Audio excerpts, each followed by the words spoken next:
ನಮಸ್ಕಾರ ಸ್ನೇಹಿತರೆ. ಹಗರಣಗಳ ಮಧ್ಯೆ ಕಾಂಗ್ರೆಸ್ ಸರ್ಕಾರ ಮುಂದುವರಿಯುತ್ತೋ ಇಲ್ಲವೋ ಅನ್ನುವ ಚರ್ಚೆಗಳು ಶುರುವಾಗಿರೋದ್ರ ನಡುವೆ ಈಗ ಇದೇ ರಾಜ್ಯ ಕಾಂಗ್ರೆಸ್ ಸರ್ಕಾರಕ್ಕೆ ಸಂಬಂಧಪಟ್ಟಂತ ಒಂದು ದೊಡ್ಡ ಸುದ್ದಿ. ಸಿದ್ದರಾಮಯ್ಯ ಅವರ ಆಪ್ತರಿಗೆ ಪಟ್ಟ ಕಟ್ಟೋದಕ್ಕೆ ತಯಾರಿ ನಡೆಸಲಾಗಿದೆ. ಮೂಡ ಮತ್ತು ವಾಲ್ಮೀಕಿ ಹಗರಣಗಳ ಹಿನ್ನೆಲೆಯಲ್ಲಿ ಸಿದ್ದರಾಮಯ್ಯ ಅವರಿಗೂ ಸಹ ಶಾಕ್ ಕೊಡೋದಿಕ್ಕೆ ಹೈಕಮಾಂಡ್ ತಯಾರಿ ನಡೆಸಿದೆ. ಹಾಗಾದ್ರೆ ಆಗಲಿರೋ ಬದಲಾವಣೆಗಳು ಏನು, ಎಲ್ಲದರ ಬಗ್ಗೆ ಮಾಹಿತಿ ಕೊಡ್ತೀನಿ. ದಯಮಾಡಿ ನಮ್ಮ ಚಾನೆಲ್ ನ ಸಬ್ಸ್ಕ್ರೈಬ್ ಮಾಡಿ, ಲೈಕ್ ಮಾಡಿ, ಶೇರ್ ಮಾಡಿ.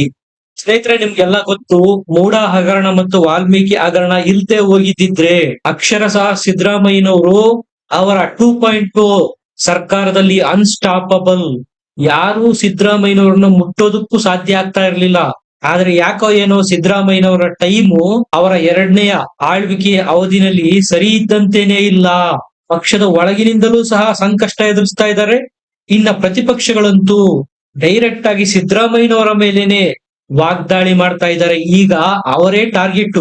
ರಾಜ್ಯಪಾಲರ ತೂಗುಗತ್ತಿ ಬೇರೆ ಸಿದ್ದರಾಮಯ್ಯ ಅವರ ತಲೆಯ ಮೇಲೆ ತೂಗ್ತಾ ಇದೆ. ರಾಜ್ಯಪಾಲರು ಆ ಕಡೆ ಪ್ರಾಸಿಕ್ಯೂಷನ್ಗೆ ಅಂತಾನೂ ಇಲ್ಲ, ಅಂತಾನೂ ಇಲ್ಲ. ಅಕ್ಷರಶಃ ಸಿದ್ದರಾಮಯ್ಯನವರು ಈಗ ಹತಾಶರಾಗಿದ್ದಾರೆ ಅಂದ್ರೂ ತಪ್ಪಾಗ್ಲಿಕ್ಕಿಲ್ಲ. ಅನಿಶ್ಚಿತತೆಗಳ ನಡುವೆನೆ ಆಗಸ್ಟ್ 15ರ ಸ್ವತಂತ್ರ ದಿನಾಚರಣೆಯ ಬಾವುಟನ ಆರಿಸಿದ್ದಾರೆ ಸಿಎಂ ಆಗಿ. ಈಗ ಬರ್ತಾ ಇರೋ ಬ್ರೇಕಿಂಗ್ ನ್ಯೂಸ್ ಏನಪ್ಪಾ ಅಂದ್ರೆ, ಚುನಾವಣೆಯ ಚಾಣಕ್ಯ ಆಗಿರ್ತಕ್ಕಂತ ಚುನಾವಣೆಗೆ ಸಂಬಂಧಿಸಿದ ರಣತಂತ್ರಗಳನ್ನು ರೂಪಿಸೋ ಸುನೀಲ್ ಕಣಗಾಲ್ ಅವರು ಹೈಕಮಾಂಡ್ ರಾಹುಲ್ ಗಾಂಧಿಗೆ ಈಗ ಒಂದು ಸಲಹೆ ಕೊಟ್ಟಿದ್ದಾರೆ. ಅದು ಕರ್ನಾಟಕ ರಾಜ್ಯಕ್ಕೆ ಸಂಬಂಧಪಟ್ಟಂತೆ, ಮುಖ್ಯಮಂತ್ರಿ ಮತ್ತು ಕೆಪಿಸಿಸಿ ಅಧ್ಯಕ್ಷರಿಗೆ ಸಂಬಂಧಪಟ್ಟಂತೆ. ರಾಜಕೀಯ ಬೆಳವಣಿಗೆಗಳ ಹಿನ್ನೆಲೆಯಲ್ಲಿ ಕರ್ನಾಟಕ ರಾಜ್ಯದಲ್ಲಿ ಬದಲಾವಣೆ ಅನಿವಾರ್ಯ ಆಗಿದೆ. ದೊಡ್ಡ ಸರ್ಜರಿ ರಾಜ್ಯ ಸರ್ಕಾರಕ್ಕೆ ಆಗಲಿದೆ ಅನ್ನೋದು ಆಲ್ಮೋಸ್ಟ್ ಆಲ್ ಫಿಕ್ಸ್ ಆಗಿದೆ. ಸ್ನೇಹಿತರೆ, ನಿಮ್ಗೆಲ್ಲ ಗೊತ್ತು, 2.5 ವರ್ಷ ಅಂತೇಳಿ ಅಲಿಖಿತ ಅಧಿಕಾರ ಹಸ್ತಾಂತರದ ಒಪ್ಪಂದ ಡಿ.ಕೆ. ಶಿವಕುಮಾರ್ ಅವರು ಮತ್ತು ಸಿದ್ದರಾಮಯ್ಯನವರ ಮಧ್ಯೆ ಕಾಂಗ್ರೆಸ್ನ ಹೈಕಮಾಂಡ್ ಉಪಸ್ಥಿತಿಯಲ್ಲಿ ಆಗಿದೆ. ನೀವು ಕೇಳ್ಬೋದು, ಇನ್ನು 2.5 ವರ್ಷ ಆಗಿಲ್ವಲ್ಲ, ಸಿದ್ದರಾಮಯ್ಯನವರಿಗೆ ಈಗಲೇ ಸಂಕಷ್ಟ ಏನಿದೆ ಅಂತ. ಇಲ್ಲಿ ಸಂಕಷ್ಟ ಯಾಕೆ ಬರುತ್ತಪ್ಪ ಅಂದ್ರೆ, ಮೋಡ ಹಗರಣ ಮತ್ತು ವಾಲ್ಮೀಕಿ ಹಗರಣಗಳ ಸುಳಿನಲ್ಲಿ ಸಿದ್ದು ಅವರೇ ಸಿಲುಕಿಕೊಂಡಿರೋದು. ಇದು ಒಂದು ರೀತಿ ಸಿದ್ದರಾಮಯ್ಯ ಅವರಿಗೆ ಅನಿರೀಕ್ಷಿತ ಆಘಾತ. ಮೂಡಾದಂತಹ ಹಗರಣದಲ್ಲಿ ನಾನು ಸಿಲುಕ್ತೇನೆ ಅಂತ ಸಿದ್ದರಾಮಯ್ಯನವರು ಕನಸು ಮನಸ್ಸಿನಲ್ಲೂ ಊಹೆ ಮಾಡಿರ್ಲಿಲ್ಲ. ಇದು ಸಾಮಾನ್ಯ. ಮೂಡ ಹಗರಣದಲ್ಲಿ ಎಲ್ಲ ಮುಖ್ಯಮಂತ್ರಿಗಳು ಅವರವರ ಕುಟುಂಬಕ್ಕೆ ಆಸ್ತಿ ಮಾಡ್ಕೊಂಡಿರೋರೇ ಆಗಿದ್ದಾರೆ. ಇದರಲ್ಲಿ ಸಿದ್ದರಾಮಯ್ಯನವ್ರದ್ದು ಏನು ಸ್ಪೆಸಿಫಿಕ್ ಆಗಿ ತಪ್ಪಿದೆ ಅಂತ ನೀವು ಕೇಳ್ಬೋದು. ಇದಕ್ಕೆ ಉತ್ತರ, ಸಿದ್ದರಾಮಯ್ಯನವರು ತಮಗೆ ತಾವೇ ಪ್ರೊಜೆಕ್ಟ್ ಮಾಡ್ಕೊಂಡಿರೋದು, ನಾನು ಮಿಸ್ಟರ್ ಕ್ಲೀನ್ ಅಂತ, ನಾನು ಭ್ರಷ್ಟ ಅಲ್ಲ, ನನ್ನನ್ನ ಭ್ರಷ್ಟನನ್ನಾಗಿಸೋದಕ್ಕೆ ಸಾಧ್ಯ ಇಲ್ಲ ಅಂತ ಎಲ್ಲ ಸಿದ್ದರಾಮಯ್ಯನವರು ಈ ಹಿಂದಿನಿಂದಲೂ ಹೇಳ್ಕೊಂಡು ಬಂದಿದ್ದಾರೆ. ಹಾಗಾಗಿ ಮೂಡ ಹಗರಣದಲ್ಲಿ 14 ಸೈಟ್ ತಗೊಂಡಿರೋದನ್ನೇ ದೊಡ್ಡ ಭ್ರಷ್ಟಾಚಾರ ಅನ್ನೋದಕ್ಕಾಗತ್ತಾ ಅಂತ ನೀವು ಪ್ರಶ್ನೆ ಮಾಡ್ಬೋದು. ಆದ್ರೆ ಸಿದ್ದರಾಮಯ್ಯ ಅವರಂತಹ ಕಳಂಕರಹಿತ ರಾಜಕಾರಣಿಯಿಂದ ಇಂಥ ತಪ್ಪುಗಳಾದಾಗ ಜನ ಅದನ್ನ ಸೀರಿಯಸ್ ಆಗಿ ತಗೊಳ್ತಾರೆ. ಹಾಗಾಗಿ ನಾನು ಹೇಳಿದ್ದು, 2.5 ವರ್ಷ ಅದಕ್ಕೆ ಇನ್ನೂ 10-12 ತಿಂಗಳು ಬಾಕಿ ಇರುವಂತೆನೆ ಸಿದ್ದುಗೆ ಕುರ್ಚಿ ಬಿಡೋದಕ್ಕೆ ಒತ್ತಡಗಳು ಕೇಳಿ ಬರ್ತಾ ಇರೋದು.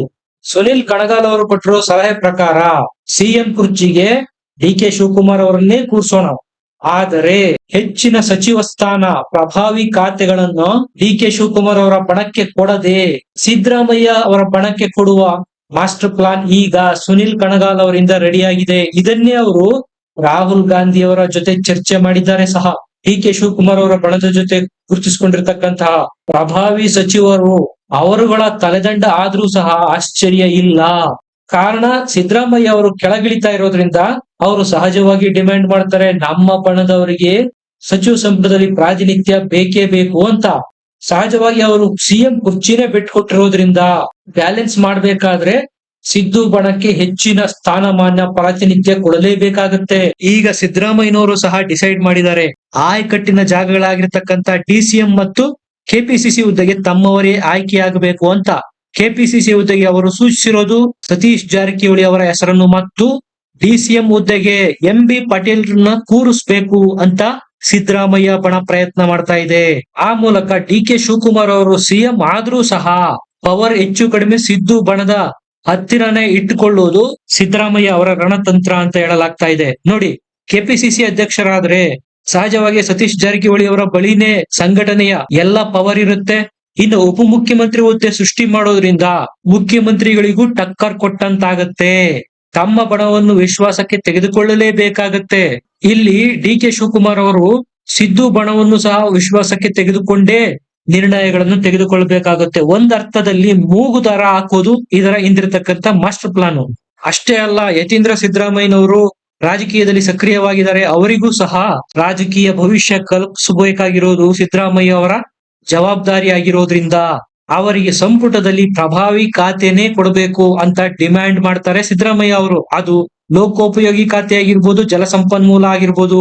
ಸ್ನೇಹಿತರೆ, ನೀವೆಲ್ಲ ಗಮನಿಸಿರ್ಬೋದು, ಕಾಂಗ್ರೆಸ್ನ ಶಾಸಕರೇ ಸಿದ್ದು ಸರ್ಕಾರದ ವಿರುದ್ಧ ತಿರುಗಿ ಬಿದ್ದಿದ್ದಾರೆ. ನಮಗೆ ಅನುದಾನಗಳನ್ನು ಕೊಡ್ತಾ ಇಲ್ಲ, ಎಲ್ಲವನ್ನು ಗ್ಯಾರಂಟಿಗಳಿಗೆ ಕೊಡ್ತಾ ಇದ್ದೀರಾ, ಸಚಿವರುಗಳು ಸಹ ನಮ್ಮ ಯಾವ ಕೆಲಸ ಕಾರ್ಯಗಳನ್ನು ಮಾಡ್ತಾ ಇಲ್ಲ ಅನ್ನೋ ಒತ್ತಡವನ್ನು ಸಹ ಏರ್ತಾ ಇದ್ದಾರೆ. ಇದನ್ನ ಪ್ರತಿಪಕ್ಷ ಬಿಜೆಪಿ ಮತ್ತು ಜೆಡಿಎಸ್ ನವರು ಉಪಯೋಗಿಸಿಕೊಂಡು ಸರ್ಕಾರನ ಅಸ್ಥಿರಪಡಿಸುವ ಸಾಧ್ಯತೆಗಳು ಜಾಸ್ತಿ ಇದಾವೆ.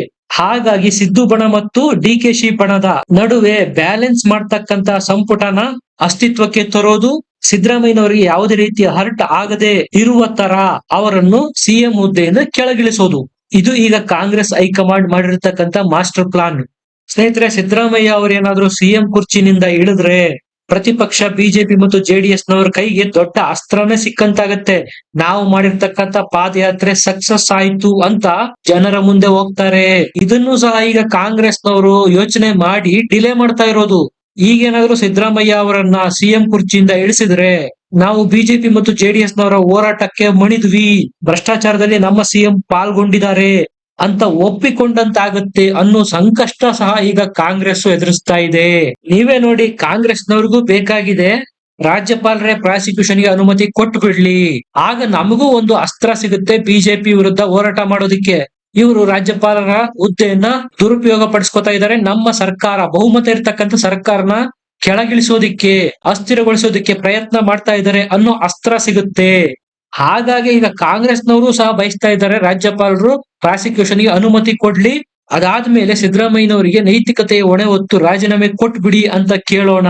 ಅಂದ್ರೆ ಇಲ್ಲಿ ಕಾಂಗ್ರೆಸ್ನವರು ಮಾಡಿರೋ ಪ್ಲಾನ್ ಏನು ಅಂದ್ರೆ, ಬಿಜೆಪಿ ಅವರು ಮಾಡಿರ್ತಕ್ಕಂಥ ಪಾದಯಾತ್ರೆಯಿಂದ, ಹೋರಾಟಗಳಿಂದ ನಾವು ಸಿಎಂ ಸಿದ್ದರಾಮಯ್ಯ ಅವರ ರಾಜೀನಾಮೆ ಪಡೆದಿಲ್ಲ, ರಾಜಭವನನ ದುರುಪಯೋಗ ಪಡಿಸಿಕೊಂಡು ಬಿಜೆಪಿ ಅವರೇ ಪ್ರಾಸಿಕ್ಯೂಷನ್ಗೆ ಅನುಮತಿ ಕೊಡಿಸಿರೋದ್ರಿಂದ ಕಾನೂನು ಹೋರಾಟ ಮಾಡೋದಿಕ್ಕೆ ಸುಲಭವಾಗ್ಲಿ ಅಂತ ನಾವು ಸಿಎಂ ರಾಜೀನಾಮೆ ಪಡೆದಿದ್ದೀವಿ ಅಂತ ಸಬೂತು ಕೊಡೋದಿಕ್ಕೆ ಕಾಂಗ್ರೆಸ್ನವರಿಗೆ ಒಂದು ಅವಕಾಶ ಸಿಕ್ಕಂತಾಗತ್ತೆ.